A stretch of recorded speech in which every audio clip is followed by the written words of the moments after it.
Podcast Kongsi Terang dihebatkan oleh Pixel Distribution, one of the leading distributor for professional video product in Malaysia. Layari www.pixel.com.my untuk maklumat lanjut. Hai, Assalamualaikum. Anda bersama dengan channel dalam Podcast Kongsi Terang. Sebelum tu, kepada yang anda baru saja singgah ke channel ini, jangan lupa untuk subscribe YouTube channel Sufi House, like, share and comment, and don't forget to click bell notification to get more updates and video from us. Untuk malam ini, episod kali ini, saya nak bersama dengan seorang sahabat yang kiranya dah lama sebenarnya tak jumpa, walaupun kita dalam satu industri lah, cuma kita jarang berjumpa. So ada kesempatan ini, so inilah peluang untuk kita berjumpa. Jadi guys, saya nak kenalkan guest tetamu kita pada episod kali ini, Fuad Ko.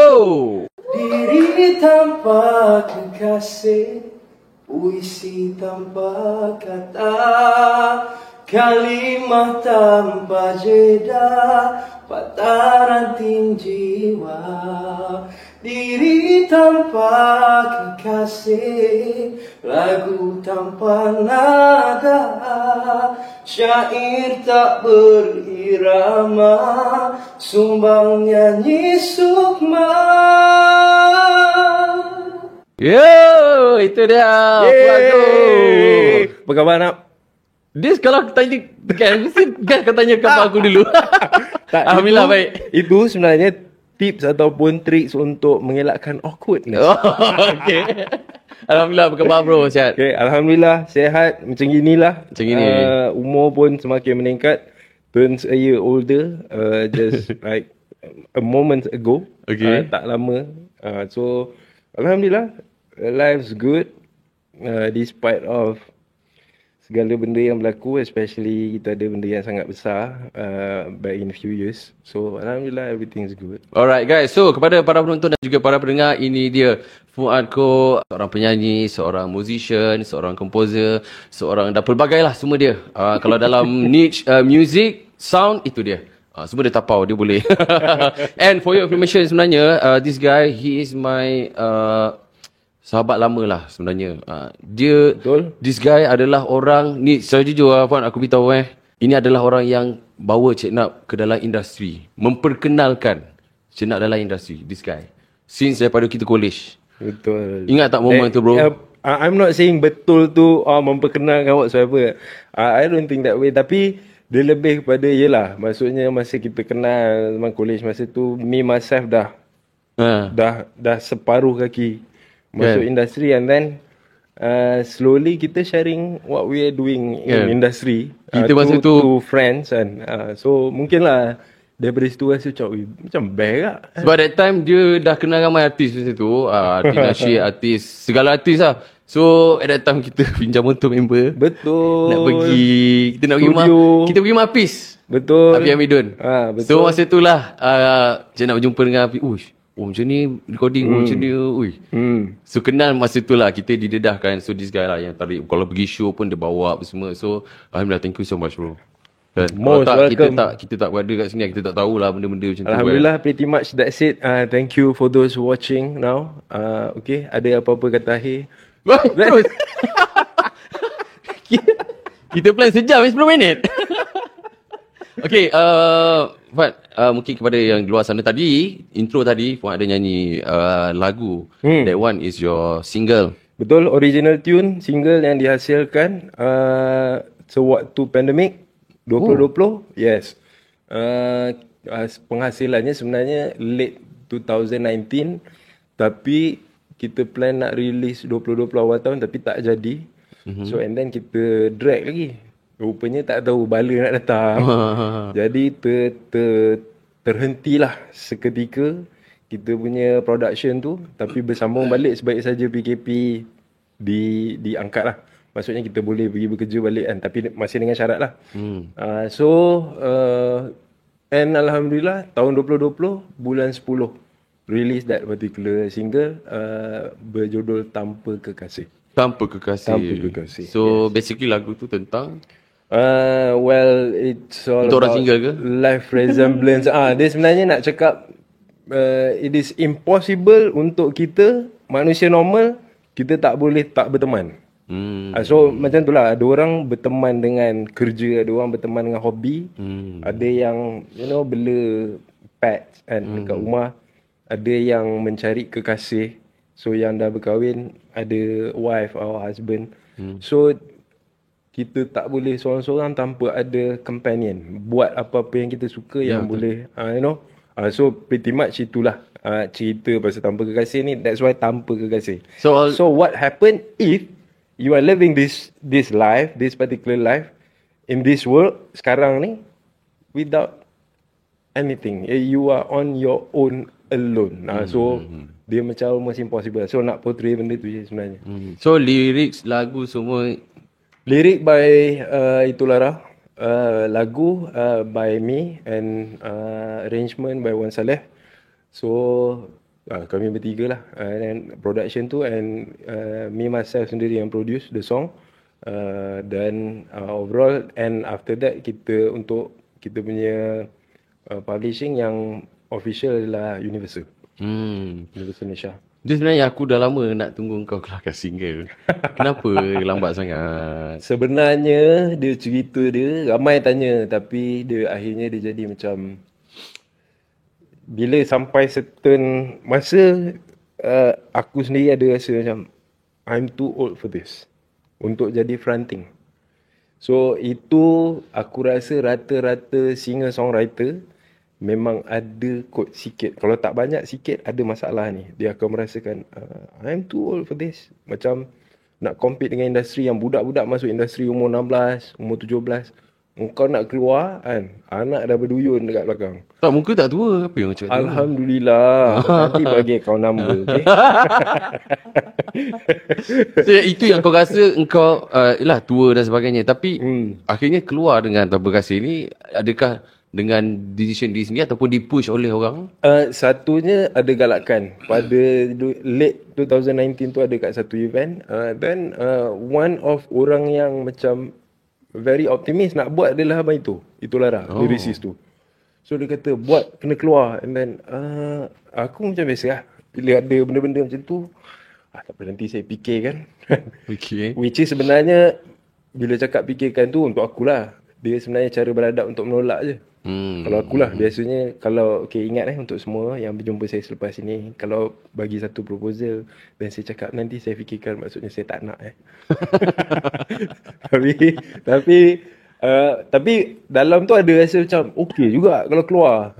Bagi aku dia satu bentuk achievement lah.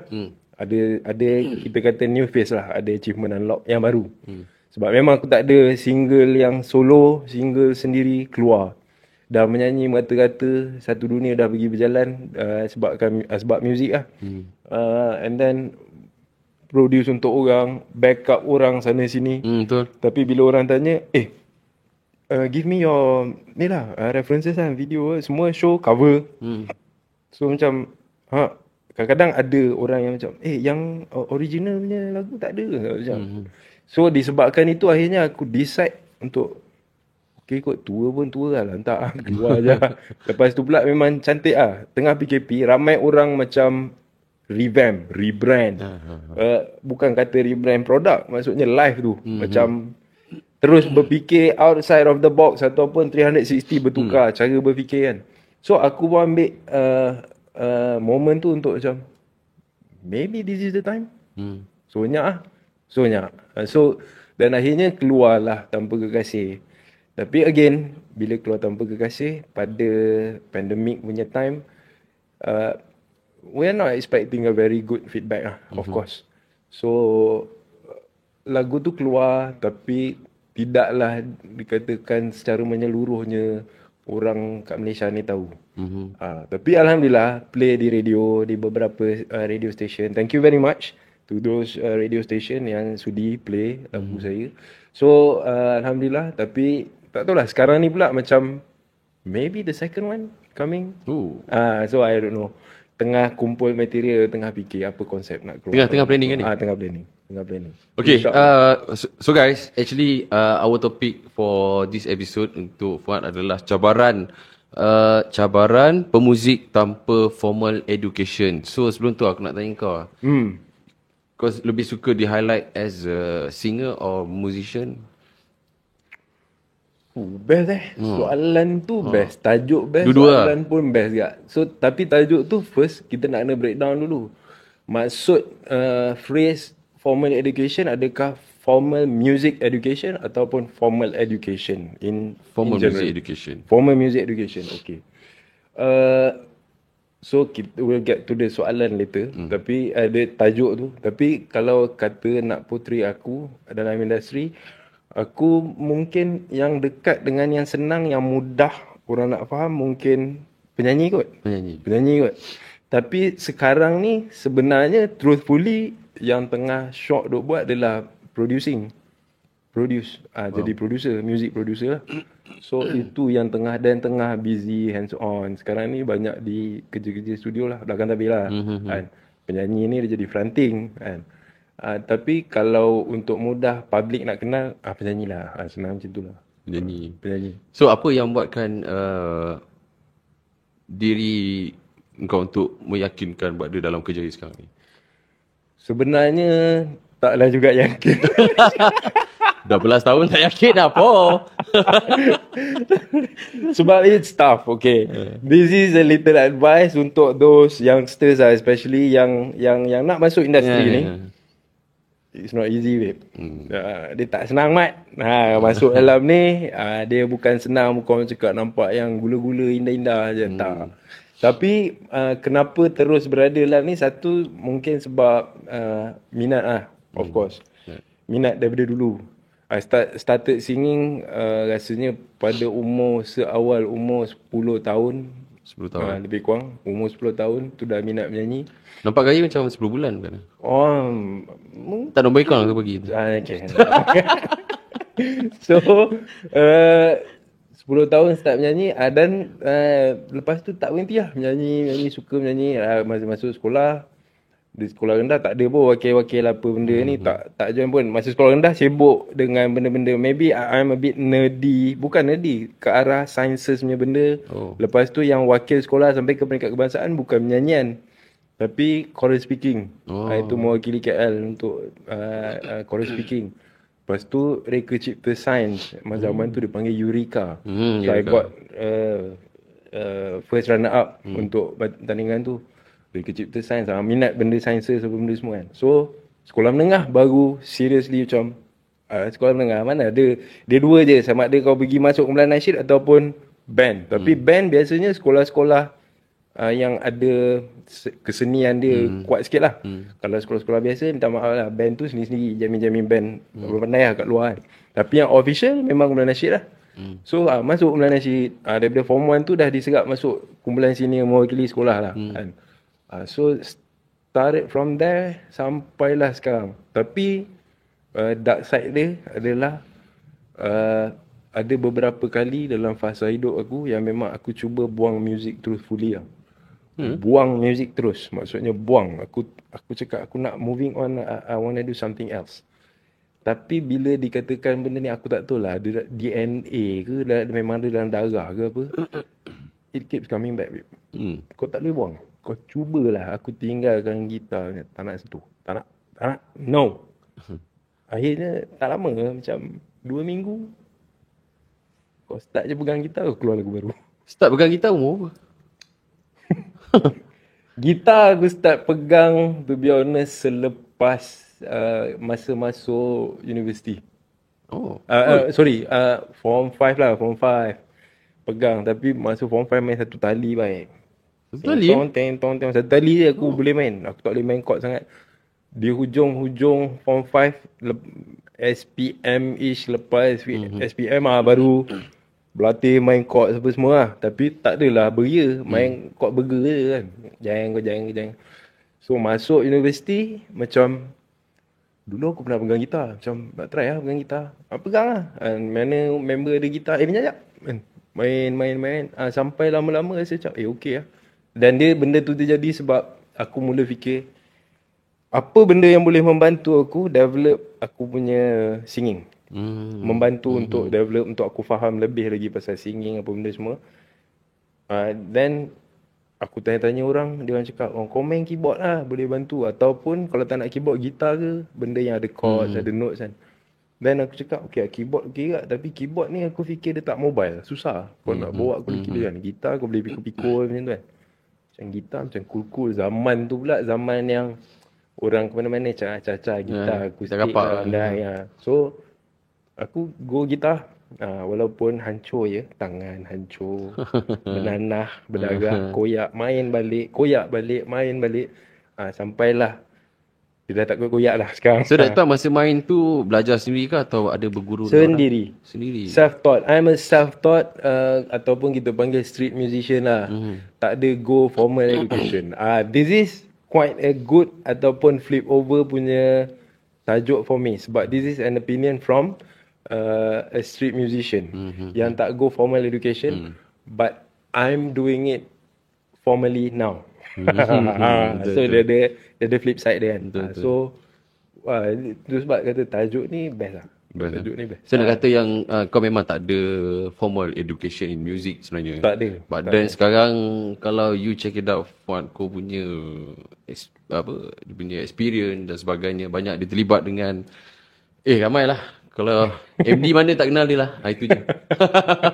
Okay guys, so sebelum kita nak take a break, ada satu soalan, Fuad. Okay. You dah cerita tentang you punya back history, macam mana you get involved dengan singing dan pegang gitar dan sebagainya. Sebelum kita break, siapa yang bawa kau ke industri ni? For real. Who is that person? I can say one of kita punya brother yang telah pun meninggal dunia. Allahumma ighfir lahu warhamhu wa'afihi wa'fu anhu. So aku boleh cakap dia adalah orang yang menarik aku ke dalam industri dan juga memperkenalkan dengan orang-orang yang bergiat secara serius dalam industri. And we are not talking about yang orang yang bergiat dalam industri yang biasa-biasa. Serius deal punya. So dan orang itu adalah arwah Saleh dari Kumpulan Brothers. Yes. So dia dan ada seorang lagi orang yang bertanggungjawab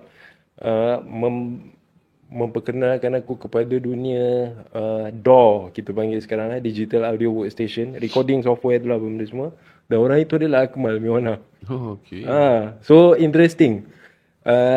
Diorang lah dua orang yang banyak guide aku dulu. And maybe orang akan tanya, diorang ni nasyid, kau lain nasyid. Dan aku cakap, yes, aku memang berkenal baik dengan industri nasyid Malaysia ni. Dengan aku macam orang dah nampak sekarang macam ni geng-geng lah ni diorang ni satu geng lah macam tu. Kalau orang nampak dalam industri portraynya macam tu. So aku okay sebab memang betul pun aku di groom dulu oleh arwah Saleh dan juga yang banyak juga guide aku apa semua, Akmal Miona dan Kumpulan Miona, and of course Kumpulan Brothers lah. So both of them ni adalah antara cikgu aku lah. And later on aku berjumpa dengan cikgu-cikgu yang lain lah.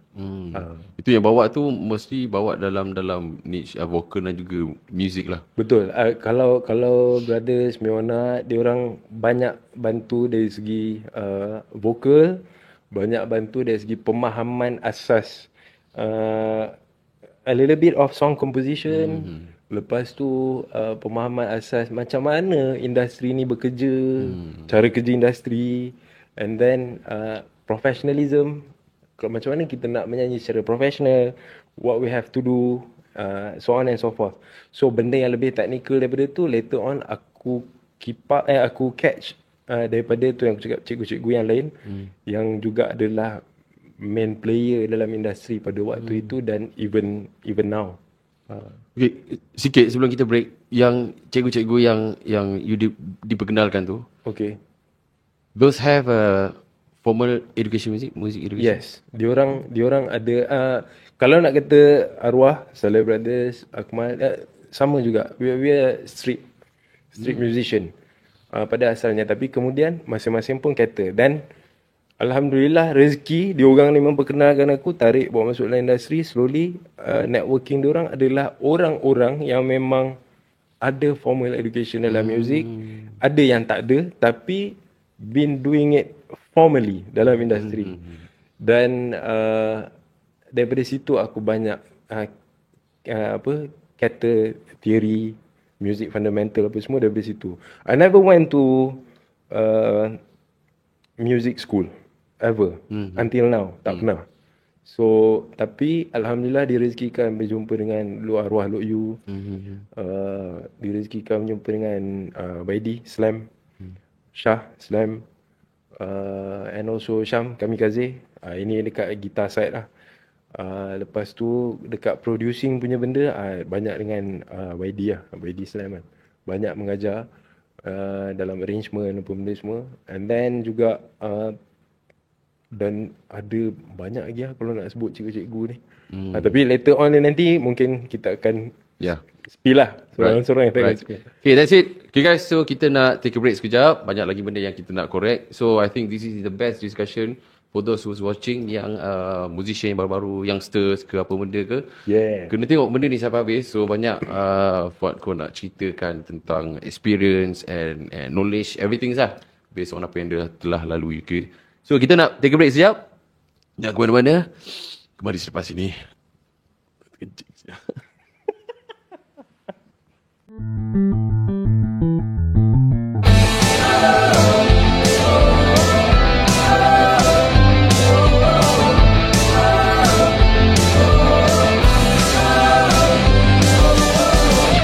Okay guys, we are back to Podcast Kongsi Terang bersama dengan Cik Nap dan masih lagi kita bersama dengan Fuad Ko on the couch, sorry. So, Fuad, tadi kita nak sambung sikit. You telah dikenalkan dengan cikgu-cikgu like macam Abang Eddie semua tu kan. So, dorang ni memang ada formal education music? Okay, ada some of them ada formal education, some of them juga tak ada formal education the first place. Kemudian dia orang catching up.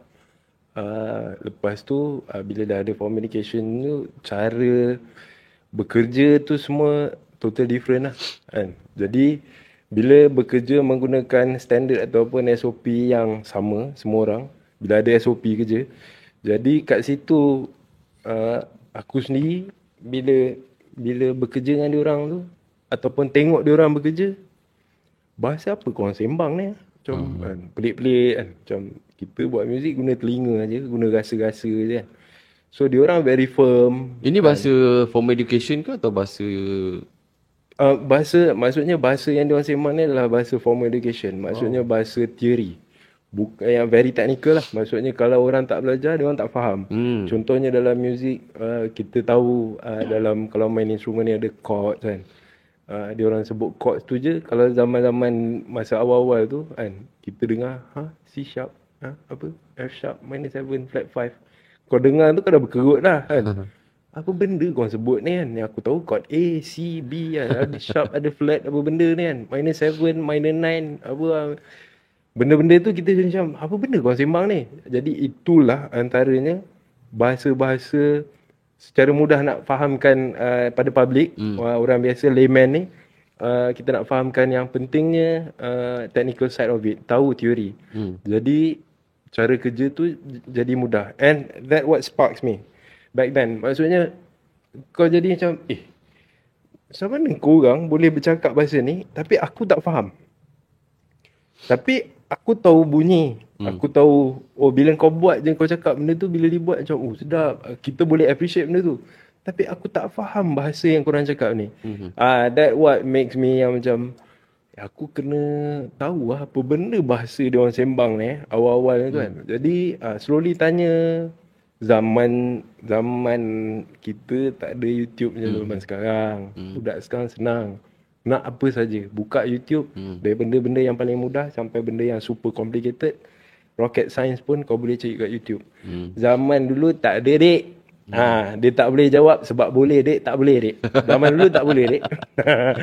So tak semua boleh, dek. Tak semua boleh, dek. Zaman sekarang je ada YouTube, buka semua ada kan. Itu dah mudah jugalah untuk kita kan. So daripada situlah yang mendorong ataupun mengilhamkan, tak boleh lah, kena belajar. Macam mana aku nak belajar? But tadi aku mention I never went to music school. So kita tak belajar go to music school. Sebab nak pergi music school pun tak tahu. Lepas tu dengar pula cerita-cerita, kau nak masuk music school ni, kau kena boleh reading tau. Sight reading ni maksudnya boleh baca tu, kalau orang panggil toge-toge tu. Aku fikir aku haram jadah. Aku tak tahu apa. Ingatlah dulu belajar sekolah rendah. Dah tak ingat apa dah kan. Lepas tu cakap, kalau nak masuk music school kena boleh baca. Macam mana aku tak tahu. Maksudnya aku tak boleh masuk lah. Lepas tu, itulah dia. Dan ini juga pesanan khidmat masyarakat. Ya adik-adik. Jangan dengar cakap orang, dek. Pergilah dulu. Tanya dekat music school tu.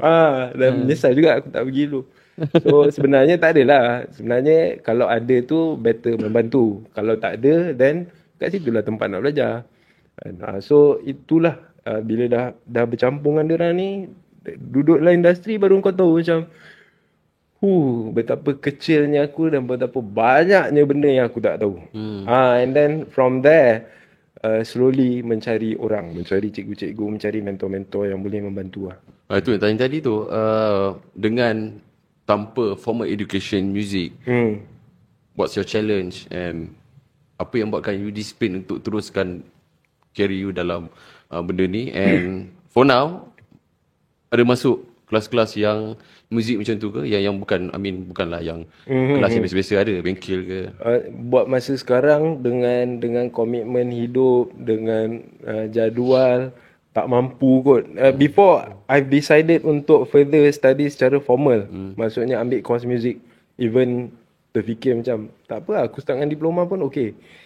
But bila tengok balik life commitment, lagi-lagi bila dah berkeluarga apa semua, I don't think I can do it, bro. So sampai sekarang masih lagi tidak pergi ke mana-mana formal music school. Tapi Alhamdulillah, as for now I can say ada decent fundamental and theory punya kefahaman lah as for me. So untuk basic tu insyaAllah. So kalau nak advance sangat tu, yang tu mungkin sampai sekarang pun masih lagi berjumpa dengan orang-orang yang sepatutnya dan minta bantuan, ajar ataupun minta tolong. Ni macam mana tak faham lah. Kalau nak buat macam ni macam mana lah. Masih lagi refer. Tapi as for the basic, insyaAllah, maksudnya setakat nak cerita pasal chord, setakat nak ada basic macam mana nak buat lagu ke apa semua, apa-apa saja yang related, secara basicnya tu, surface-nya insyaAllah. Kefahaman tentang teori music, fundamentalnya tu insyaAllah okay. For now. Tapi hardship yang dilalui untuk dapat tu, wow. Level dulu kalau ada show, kita buat backup vocals je, ataupun kadang-kadang jadi tag je, tolong-tolong kan, jadi PA ke apa kan. Lepas tu macam tengok aku dulu pergi kat gitaris, bang, skor ni lepas show guna tak? Dia orang ni professional, dia orang akan guna music score lah untuk konsert kan. Satu lagu tu ditulis, setiap apa yang dia orang main tu ditulis. Tak guna dah, biasa tak guna dah. So kertas kan, lead sheet tu ataupun chord chart dia panggil kan. Bang, kalau saya nak boleh tak? Kau nak buat apa? Kan? Saya nak belajar, saya tak reti nak baca-baca toge ni kan. Kalau ada ni boleh belajar-belajar. Lepas tu, ambil lah. Kalau nak ambil, aku pun ambil. Ambil boleh rumah. Memang kau no idea bro. Kau tengok memang macam ni bahasa Yunani ke apa kan? Aku tak faham. Apa pun aku tak faham. Aku faham kat situ ada huruf, ada nombor macam tu je. So slowly lah jumpa orang yang tahu. Aku jumpalah orang. Aku jumpa Abang Eddie. Lepas tu ada lagi seorang Eddie Cheese. Lepas tu adalah few friends juga yang kebetulan belajar di UiTM dalam course music. Orang-orang ni yang ni apa? Ni apa? Oh ni dia terangkan. Selebihnya tu homework aku buat. So kalau korang nak, korang akan usaha sehabis-habisnya. So aku usaha. Aku jumpa, dapatkan source tu, and then jumpa orang tanya apa ni, and then hands on lah, practice. Ni macam ni. Lama aku buat macam tu, lama. And then sampailah ada keyakinan untuk tulis sendiri. Untuk buat simple chord chart. Tulis sendiri. Benda yang kau ambil tu? Yes, tulis. Maksudnya ada lagu, kita panggil transcribe. Bila kita dengar lagu, and then kita nak jadikan dia dalam bentuk tulisan macam tu, nak buat as simple as chord chart. So kita kena tulis lah. Itu dipanggil transcribe. Daripada lagu nak situ kita transcribe. Kita macam terjemah lah macam tu lah. So transcribe. So aku cuba sendiri. Banyaklah kesalahan-kesalahan kan. Tapi kalau kau tak practice, that's why lah. Memang betul lah kau tak boleh deny. Practice makes perfect. That's it. So memang kena practice lah. So alhamdulillah sekarang boleh lah menulis sendiri. Lah, ada moment sebenarnya at that time masa aku cakap nak kena masuk music school. Bagi aku tak perlu kan. Is it necessary? Kalau yang aku buat decision yang aku nak masuk music school ni kot. Okay, dia macam ni. Kalau untuk aku sekarang, aku akan cakap to those youngsters yang masih baru, there's no harm. Go. Kalau ada peluang, pergi. Aku dulu sebab satu mungkin tak ada peluang, and then aku ni orang yang adventurous. Aku suka buat macam-macam. Suka try tu, suka try ni. So agak aku terasa kalau aku pergi commit macam tu masa muda dulu lah kan, aku takut aku cakap nanti kan benda ni tak boleh buat, benda ni aku nak buat lah, benda ni pun best, benda ni macam tu kan. Jadi aku macam tak apa lah, nanti aku cek-cek lah cikgu. Tapi it's hard way lah. Kalau kau pergi belajar secara formal, benda tu kau completed dalam about 3 years je. Diploma standard lah kan. So fundamental tu selesai dalam masa 3 tahun. Kalau tidak macam aku lah, nak lalu jalan yang aku lalu ni jalan susah lah kan. So tapi cabaran kalau berbalik pada tajuk besar tu, cabaran pemuzik yang tak ada formal music education ni adalah yang paling besar adalah bagi aku lah, experience aku adalah nanti apabila kita nak bekerja dengan orang yang ada formal music education. We are talking and we are having a conversation a total different. Maksudnya at some point kadang-kadang kita tak memahami satu sama lain. Bahasa dia terus lain. Dan dia misleading lah. Kita faham macam ni. Orang yang ada formal music education faham macam ni. So, seorang pergi north, seorang pergi south, babe. Dia dalam playing pun berbelang-belang. Kau tak faham direction lagu tu macam mana. Dia is so much more than just very basic fundamental theory. Dia ada benda yang lebih lagi daripada tu. Direction. Overall, overview lagu. Kena faham. Arrangement tu kenapa dibuat macam tu. So, banyak lagi benda sebenarnya.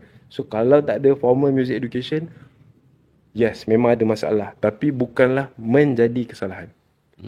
Dia tak fatal. Tapi, dia akan jadi masalah. Aku yang paling aku terasa, bila orang tahu aku boleh main gitar, orang nak panggil konsert. Ini memang direct lah. Straight to the face. Nak panggil main gitar. Weh, aku ada konsert ni, kau boleh jadi second gitar aku kan. Cover akustik ke, cover elektrik kan. Rhythm lah apa semua kan. Tak apa, solo-solo lain semua kau ambil. Okay. Tapi kita rehearse dua kali kau. Biar betul kau ni, aku cakap kan. Apa 2 kali? Practice 2 kali. Practice 2 kali. 2 kali aku cakap. Aku nak practice 2 lagu pun kadang-kadang sampai seminggu. 2 lagu je. Seminggu duduk kan. Sebab apa? Sebab kau tak ada formal music education. So cara kau approach practice kau, cara kau approach nak memahami lagu, kau ambil masa yang sangat lama. Tapi kalau orang yang ada formal music education, satu lagu dia dengar 15 minutes, dia dah boleh main secara surface ni lagu tu. Member yang ajak tu dia ada formal music. Ya, ada formal music education. Dan dia ingat aku boleh membaca. Ni membaca music membaca score. Lepas tu aku cakap, dua kali biar betul tu. Standard lah konsert. Takkan lama-lama nanti macam tak baik lah praktis lama, bayar bukan mahal sangat pun kan. Lepas tu aku macam lepas tu nanti aku bagi kau score, bolehlah study dulu. Lepas tu datang tu kira dah tahulah apa nak score. Aku tak boleh baca, babe. Kau biar betul kau tak boleh baca. Tak boleh, aku tak boleh baca. Aku buta baca. Baca music kan, baca score. Alamak, bro, ni tak boleh bro, 15 lagu bro. Kalau ada attack, kalau ada itu, kalau ada ini. Sebab arrangement tukar. Bukan macam original song. Sebiji kau dengar kau hafal kan. Kalau hafal pun takkan kau nak hafal 15 lagu. Part segi macam tu lah aku tak boleh baca cakap kan. Aku dengan yakinnya, tak pun macam ni, kau ajarlah aku baca. Aku punya yakin masa tu. Bro, aku nak belajar pun 4 tahun bro. Masa tu kena. Boom. Aku macam okay. So basically sebelum kau dah boleh tulis score lah. Yes. Sebelum aku tahulah macam mana nak baca. And starting from that, aku cakap okay, Dan aku mula faham yang formal music education ni adalah satu ilmu ataupun satu standard yang memudahkan. Dia adalah satu tools untuk memudahkan cara kerja. Dia adalah satu standard. Kau pergi satu dunia, semua bersembang bahasa yang sama. That's the beauty of it. So aku macam, daripada situ aku cakap, oh tak boleh. Aku kena baca. That's why aku start lah. Bila pergi show, tengok, pinjam bang. Tak guna kan? Tak guna, ambil lah. Ambil. Kadang-kadang bukan gitar je. Aku embat piano punya score. Cara baca lain. Tapi nak ilmu, kau nak apa beza kalau piano dengan gitar kan? Bass pula kan? Sign lambang-lambang semua dah lain lah. Clef-clef yang kat depan tu kan. Kita tengok biasa lambang muzik tu apa semua. That's treble clef. Untuk benda-benda yang treble lah. Bass lain. Untuk piano dia lain pula. Untuk strings lain pula clef dia. So aku macam, oh, kat situ kau mula macam, macam-macam rencah-rencah dia. Jadi that's why yang push aku untuk ada drive untuk tak boleh aku kena catch benda ni. Kalau aku nak buat benda ni, aku kena catch benda ni. That's the real story behind it lah. So for now lah, tadi mungkin kau dah sebut tapi mungkin aku nak repeat balik lah. For now, for this current situation kau, is it necessary untuk kau ambil sijil pengiktirafan dalam muzik ni ke apa benda ke? To be honest, untuk aku sekarang, aku tak rasa aku memerlukan tu unless if I'm planning on nak masuk dalam education side lah. Maksudnya kalau aku nak jadi tenaga pengajar, kalau aku nak ada certificate untuk aku tembus satu-satu institusi, especially government. Tapi aku nampak sekarang ni diorang lebih lenient untuk benda-benda yang berbentuk kesenian ataupun art ataupun kebudayaan. Kadang-kadang diorang tak kisah pun. Maksudnya as long as you ada CV yang bagus, CV maksudnya bukan dari segi kelayakan saja, tapi juga dari segi what have you done with your so-called career ni. Apa achievement yang kau dah capai, ataupun apa testimoni yang kau ada, apa profile yang kau boleh present pada gitu orang. So as for me, sekarang ni aku banyak je lah video-video show, lagu yang aku produce, lagu yang aku session, gitar ke, buat BVs ke, ataupun lagu yang macam tu lah aku produce, dan lagu sendiri dah ada. So itu dah menjadi living testimony yang untuk diorang macam, nah, ini hasil kerja saya. Kalau nak panggil, panggil lah. Kalau tak nak panggil sebab saya tak ada sijil pun tak apa. Tapi buat masa sekarang, aku rasa untuk aku personally, for now tak kot. Tapi kalau Tak ada kepentingan lah kot. tak ada kepentingan untuk aku sekarang. So tapi kalau soalan ni ditanya back in 20 years ago, I'd say yes. I'd say yes. Penting, perlu, dan mungkin jalannya tu sekarang pun lain. Mungkin tak macam ni, mungkin aku ada di tempat yang lain, di position yang lain. So which is tak tahu. Tapi kalau tanya aku dulu, in my early 20s ke, yes, I'd say aku nak. Tapi bila dah sekarang ni rasa macam tak kot. Semula rasa macam tak kot. Itulah apa yang kau kasi tadi tu, based on kau punya experience tu bermula dengan tanpa formal music education. Lah kita tak tahu sebab kita tak selamanya bekerja dengan niche formal yang tak ada formal music education ni. Kita akan get involved juga dengan, mungkin ada job dengan geng-geng yang ada formal music education. So benda tu satu untuk for youngsters lah kot. Mungkin kalau ada peluang, belajarlah benda tu kan. Kalau ada peluang, go. Apa saja peluang. This is semudah tak mesti kalau kata formal educationnya, kita nak kena masuk course music yang ada sekarang kat universiti. Ada UiTM, ada UPSI, ada Aswara kan. Better kalau ada. Kalau tidak, semudah sijil. Contoh macam Yamaha Music School. Di mana-mana kedai muzik yang ada menyediakan course music. So yang itu bersijil. Dan ada grading dia, ada periksa dia, ada exam dia. So at least itu saja pun dah cukup sebenarnya untuk memahami. Dan top of all, ini dia punya I don't know, I'd say caveat dia kot. So dia punya benda lainnya adalah jangan orang ingat pergi belajar ambil music course ni kau dah macam almost macam okay lah, dah tahu benda. Not necessarily. If you have no talent and you never build your good musical sense. Benda ni tak semua orang ada. And I'm telling you now, and to all juga, I'm sharing this. Ramai juga orang yang go formal music education, tapi penghasilan muzik yang dia buat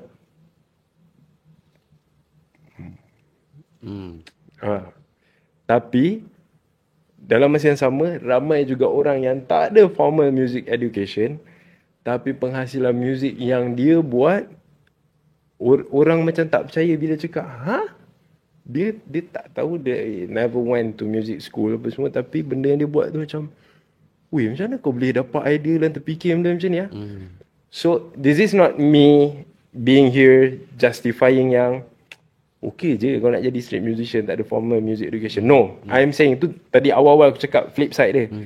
Aku bagi opinion, kalau ada peluang, go.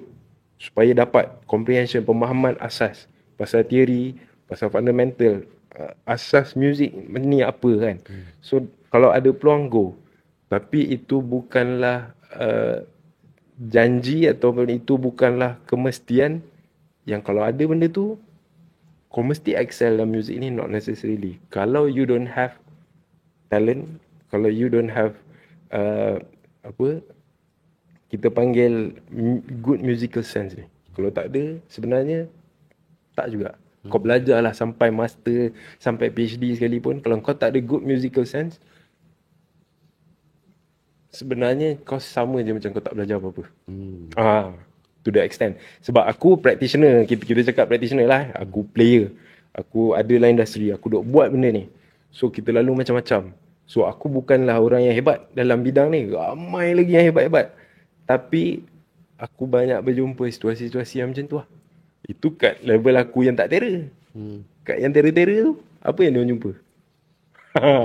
So dia both side ada pro and cons. And aku ada juga masa-masa waktu-waktu yang dilekeh-lekehkan oleh orang-orang yang ada formal music education. Aku pernah dilekeh-lekehkan. So macam kau buat apa ni? Apa kau main? Faham tak? Bila dia tahu kau tak ada formal music education, kau main apa ni? Kau kena ni kita main kat sini sekarang ni. Kau buat apa ni? So bila kena momen macam tu, kau jam tau. Kau down tau di hadapan semua orang yang ada formal music education. Aku ada kawan yang main dekat MPO, Malaysian Philharmonic Orchestra, dijemput dia bukanlah bekerja kat sana, tapi dijemput untuk film scoring. Satu film scoring ni, dan dia main satu instrumen ni as a soloist lah. Aku tak nak mention sebab kalau aku mention semua orang tahu. So kisah dia best lah. Dia tak boleh baca. Kau main dekat Malaysian Philharmonic Orchestra, kau kena tahu syarat dia, asas dia adalah first kali kau kena boleh membaca music. Tak boleh baca. Tiba-tiba part dia kena solo. Konduktor yang conduct masa tu untuk film scoring tu dari UK. Konduktor macam, mana solo part dia ni? Stop kan semua. Dengan strings apa semua stop. Why don't you play your part? Member petak macam mana? I'm asking you, why don't you play your part? I cannot read music. Member jawab je, tegak je.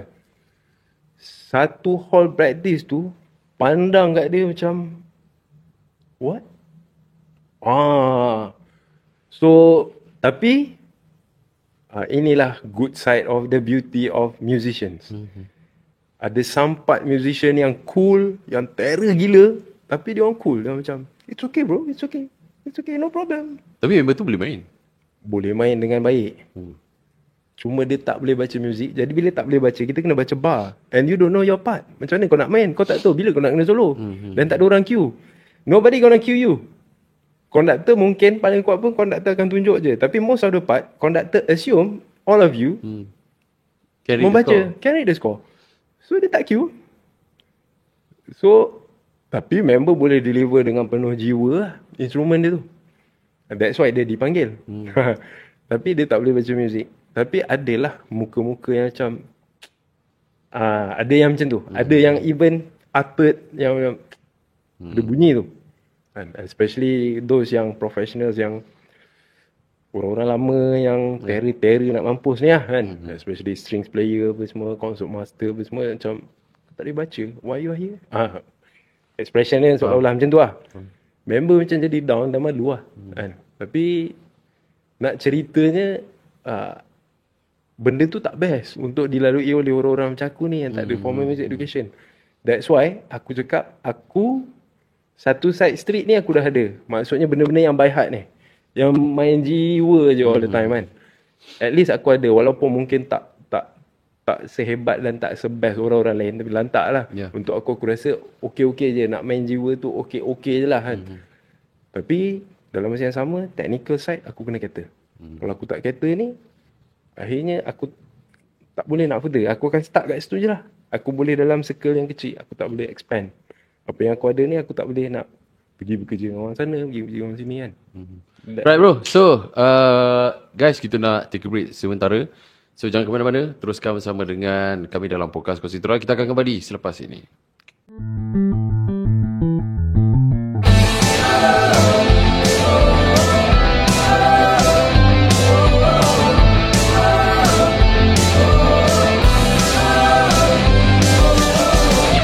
Okay guys, we are back to podcast Kongsi Terang bersama dengan Chenab dan masih lagi tetamu kita, Fuadco. Alright, so guys, tadi banyak yang telah Fuadco share, kongsi kepada anda semua. Actually kita dah berada di slot yang terakhir lah. So I have another more 2 question macam tu. So before I go for the last question, ada satu question ni. Berapa lama atau sampai bila rasanya you akan terlibat dengan dalam bidang muzik ni?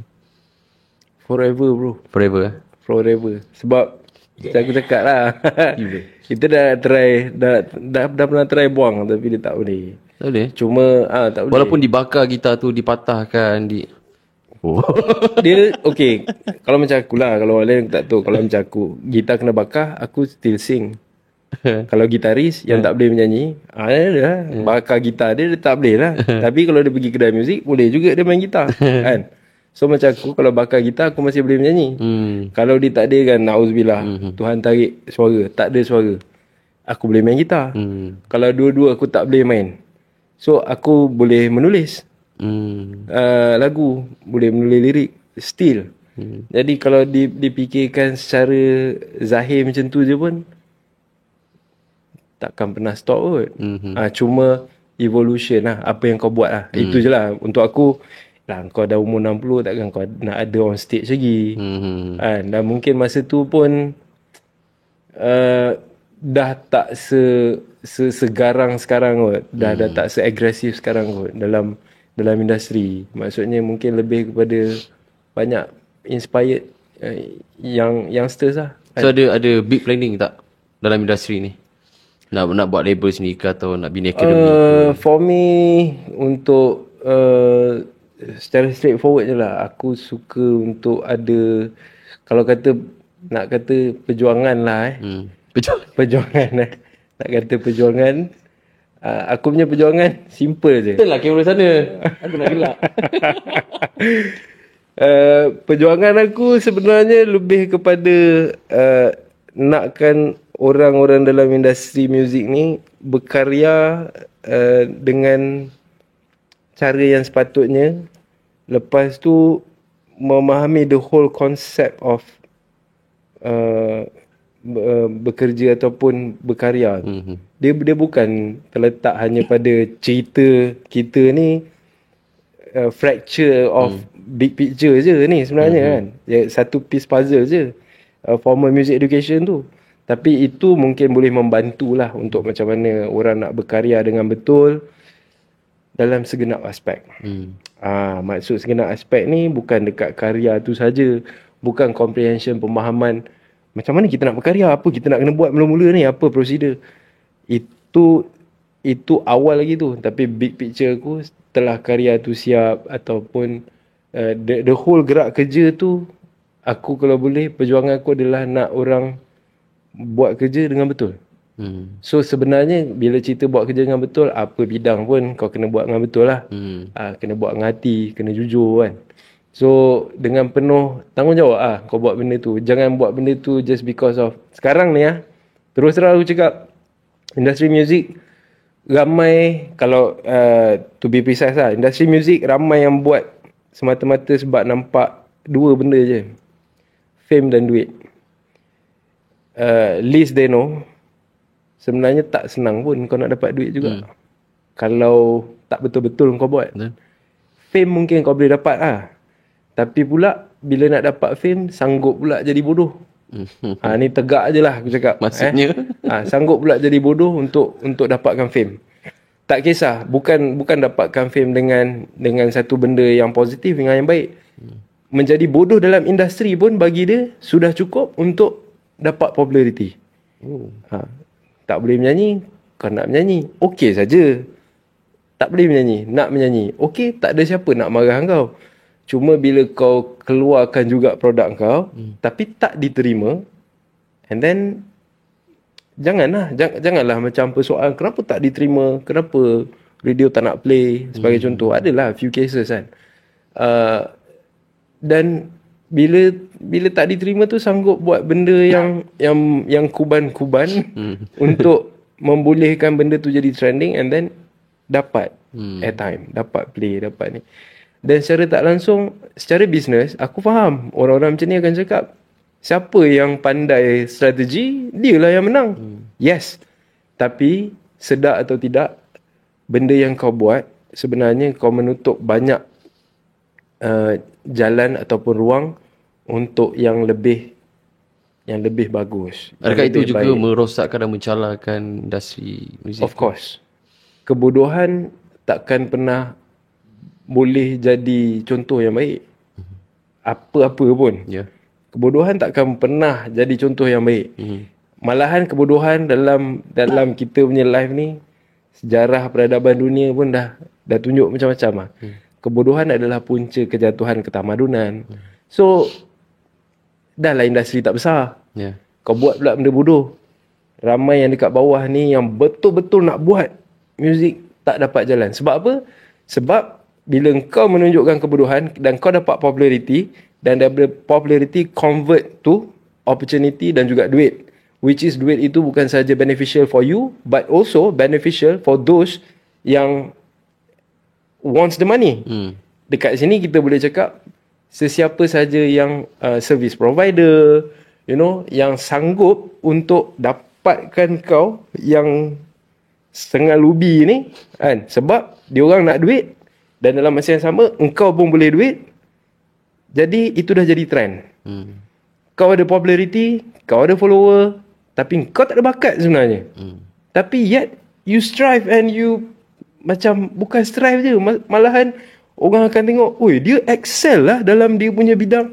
Kepala otak, itu bukan excel. Itu bukan excel. Tapi whatever it is, percayalah pada rezeki kan.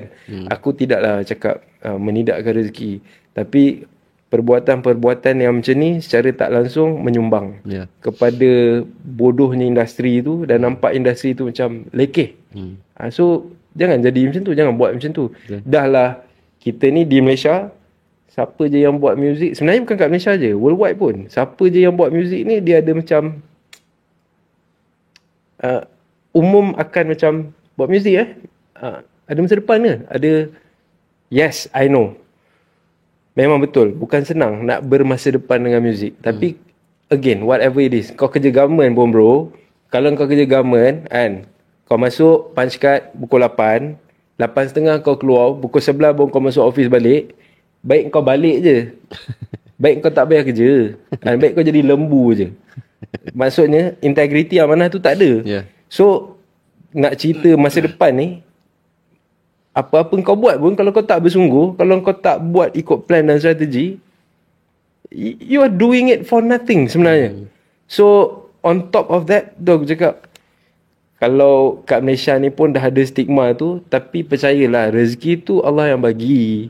Ada je. Tapi yang syaratnya kita kena bekerja dengan betul lah. So that's my perjuangan. So aku nak bagi tu orang, kau duduk dalam ni, so kita kena check box. Ilmunya mesti ada. Selain ada ilmu, of course, sebelum kau ada ilmu, kau adalah talent dulu. Kalau kau tak ada talent kat sini, tak payahlah. Kau belajar lah sampai master, sampai PhD pun. So tak guna juga, sebab kau tak ada talent tu. Jadi talent mesti ada, ilmu mesti ada, and then buat kerja tu berintegriti lah. Yeah, So ini benda yang paling basic, dan faham nature of the business ataupun of the work ataupun industri yang kau join tu, and then segala bendanya will be in place insyaAllah. So aku boleh concludekan itu adalah one of your impian dan harapan aku Betul. tadi. Betul. Okay. So guys, actually kita dah berada di penghujung, tapi sebelum itu sedikit quick question lah antara BBNU orang kata ataupun newcomers sekarang, tak kisahlah singer ke musician ke yang you dah groom. Ada tak? Okay. Lama. Ini soalan mati ni. Mati Kena fikir betul-betul ni. Betul. Kan takut kena claim. Gua tak nak jadi orang yang claim kan. Tapi for me it's too personal lah. Kalau nak cakap, kadang-kadang ada orang yang macam tak suka. Kadang ada orang macam okay untuk di-mention. Tapi adalah a few. Ada a few yang sekarang ni. Yang sekarang ni menjadi orang yang betul dan tak buat benda yang bodoh macam itulah. Betul?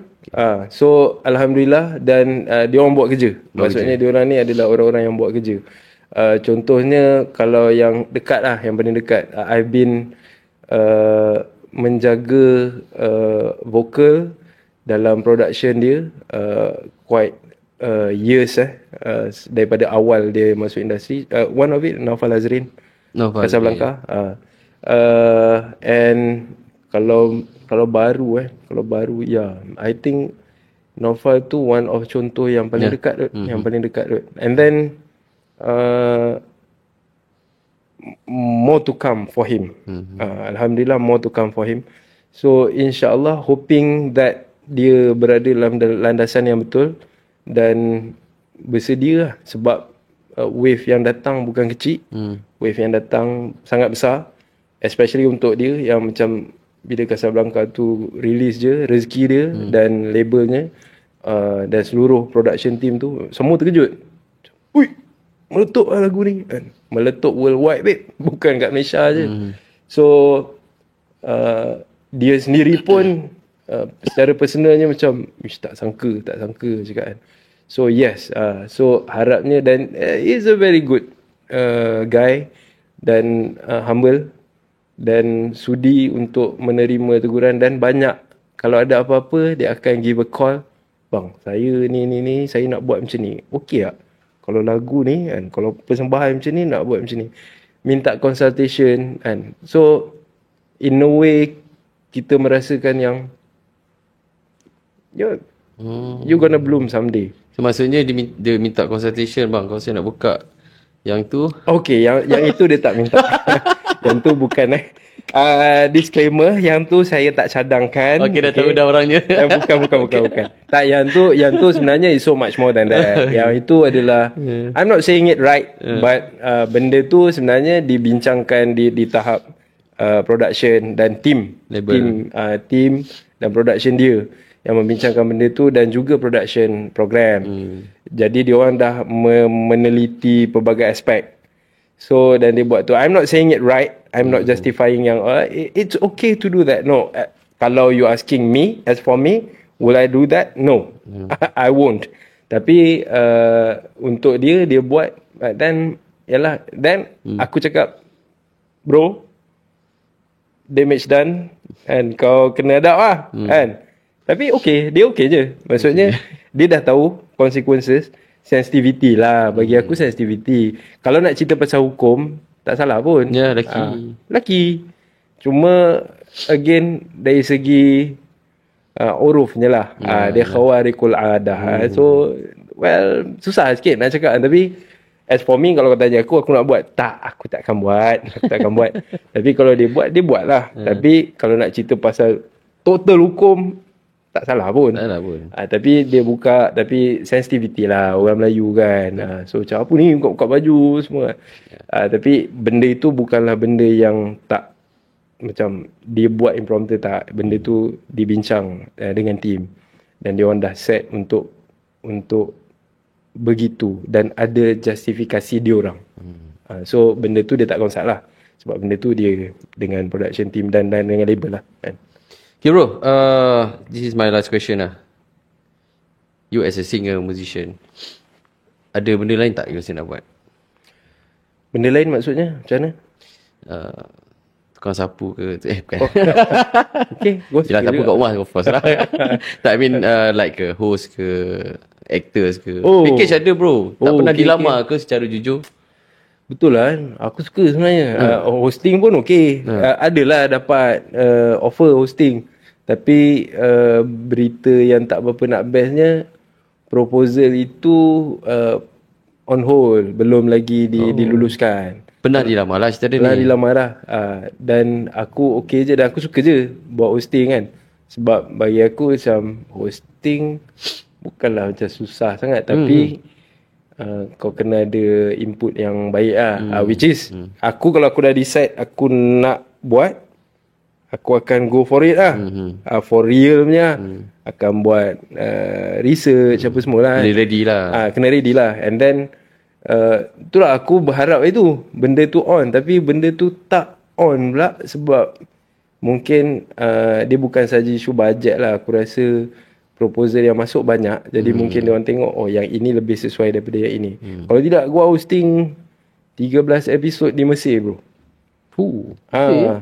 So tu macam so called travel log-ish punya benda lah. So kena cakap dah lah. Yes, ya betul. Kena cakap campur lah. Maksudnya program tu untuk Malaysia. Tapi untuk communicate dengan orang tempatan, yes, of course lah. Kena communicate dalam InsyaAllah dalam rezeki Arab. nanti. InsyaAllah, amin. And berlakon aku tak tahu lah. Aku sanggup ke nak berlakon. Sebab itulah aku ni tak pandai nak berlakon. Kejap lagi terkeluar benda yang jujur je. Itulah. Tapi seriously aku secara personal, kita dah kawan lama kan. Aku dah kenal kau as a singer musician. Bila aku dah dengan profession career aku sekarang ni, aku tinggi nak tengok kau berlakon, nak tengok kau acting. Aku tengok kau berlakon pun aku macam tak senang ke? Serius. macam mana dia boleh berlakon lah. Aku macam mana dia boleh berlakon lah. Aku both lah. Aku dengan wife kenal kau kan daripada dulu. Yang you tengok bini aku macam ni nak kan. Ya. Ui, dia berlakon terror Itu lah tengah fikir macam mana boleh berlakon. Ingat nak tanya kat dia kalau ada ke kan. Orang nak minta jadi extra pun okey. Mula-mula biasa orang semua jadi extra dulu kan. Itu gelak lah aku. Tapi in a way macam aku happy sebab another diversity of dulu menyanyi apa semua kan. Kau minat dekat menyanyian juga, side of menyanyian. And sudden baca berita and then dalam masa yang sama berlakon. So aku macam dunia lain juga kau punya career expansion kau ni kan. Tapi aku happy lah. Aku personally happy. Dan jauh di sudut hati tu ada. Tapi aku macam takut sikit nak berlakon ni.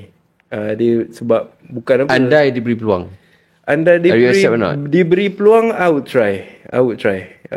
I'd say I'd try. So aku suka je nak try. Balah pun dah berlakon bro. Oh itu apa pasal. Aku tengok dia orang ni semua pergi berlakon ni sedap lah ni bayar. Okay, untuk producer semua, this is Farco, package dah ada kan. Sekarang memang nak cek yang beer, yang this is the guy. La ilaha illallah kan. For next Itulah, actors. InsyaAllah saya akan terus membela beard ini. And I am fluent in few languages. Jual lah. Jual je. Okay guys, so Fuad, kita nak ucapkan terima kasih kepada Fuad kerana sudi bersama dengan kita podcast Kongsi Terang untuk episod kali ini. Terima kasih juga untuk Kongsi Terang sudi menjemput kan. Walaupun aku ni entah siapa je, tapi itulah. Itulah yang bagusnya bila kita ada networking yang bagus ya. Necessarily you have to be a PMX. For me, tapi you have good networking, then you have an opportunity to be here. So kalau nak cerita layak, ramai lagi orang layak untuk ada kat sini. Kita nak cerita pasal experience. Tak, dia seperti aku. Aku nak bagi siapa? Betul, itu maksud dia. Itu maksud dia. No guys. So actually for me and for us, he's the right guy to talk about this industri lah, especially tentang singing, musician dan semua. Sebab kita kenal dia dah lama. And dia pun telah mendapat pengiktirafan daripada old-timer ni. Kalau dia cakap tak tu, dia menipu. Sebab kita tahu. So bila old-timer pun dah mengiktiraf dia, oh dia ni dan macam ni, another level ni. So dia boleh sharing lah untuk youngster yang InsyaAllah kita share based on experience. And I don't do shit lah. I don't talk bullshit. Kalau aku jenis aku cakap tegak je. Kalau aku rasa benda tu tak okey, aku cakap tak okey. Benda tu okey, aku akan sangat support buat babe. Itu aku daripada dulu sampai sekarang. So kadang-kadang ada orang yang offended, tapi I'm so sorry if you are offended, sebab bagi aku cakap bukan aku untuk aku jatuhkan kau, dan aku cakap dalam keadaan very personal, bukan pada public. So kalau tak boleh terima, pada aku okay, tak apa, I'm sorry, tapi I'm telling you this for the sake of you, for the sake of good friendship, you know, kawan-kawan, kita nak membantu apa semua kan. So aku sangat straightforward lah. So aku harap sangat lah one day kalau aku pun terbabas ke apa, ada orang yang sudi tegur kan, bagi tahu kita. And then acknowledgement hanya akan dapat, acknowledgement kita tak boleh minta orang bagi. Acknowledgement hanya akan dapat secara genuinenya bila orang yang bagi acknowledgement tu pada kita. Kita tak boleh paksa orang. And then acknowledgement ni, apa yang membuatkan orang boleh bagi kita acknowledgement bila kita buat kerja dengan betul, bila kita beramanah dengan kerja kita, sekecil-kecil kerja pun kita deliver dengan sepenuh hati, dan insya-Allah Allah yang akan bagi kat orang untuk kau acknowledge dia ni kan.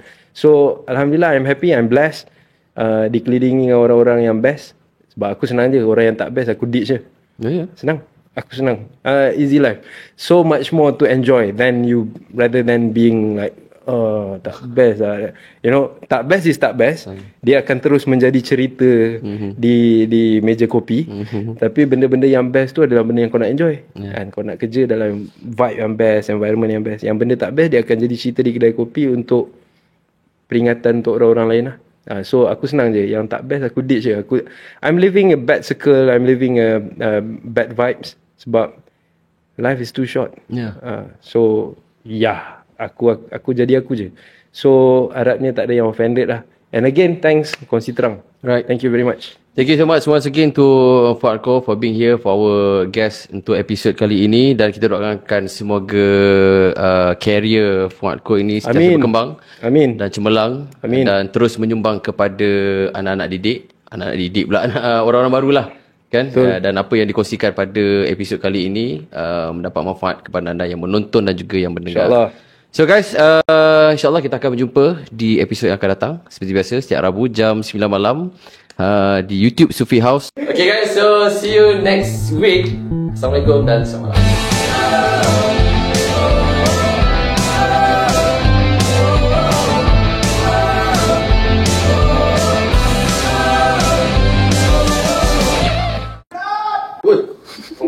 Cepet tak juga tinggal aku mana.